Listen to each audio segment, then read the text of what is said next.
So the beautiful tiny house you are watching on the screen, in this video I'll share the complete floor plan with all the sizes and details, so keep watching the video. This is the floor plan of the house. The total area I have taken is the width is 23 feet in meter 7 meter and the length is 20 feet in meter 6 meter.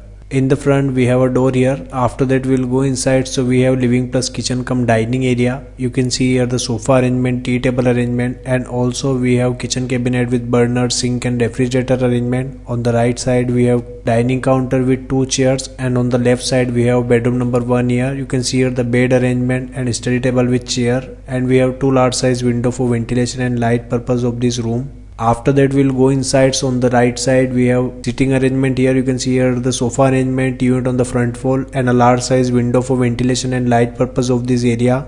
And we have common use washroom plus water closet. You can see here the wash basin, water closet and the shower area, and we have a ventilator for ventilation of this washroom. On the left side we have bedroom number 2 here. You can see here the bed arrangement, wardrobe arrangement, and also a study table with chair and a large size window for ventilation and light purpose of this room. So this is the floor plan of the house you are watching on the screen. If you want your free house design, so comment below. If you like the video, keep watching the video. Stay tuned with my YouTube channel. Thanks for watching this video. Thanks.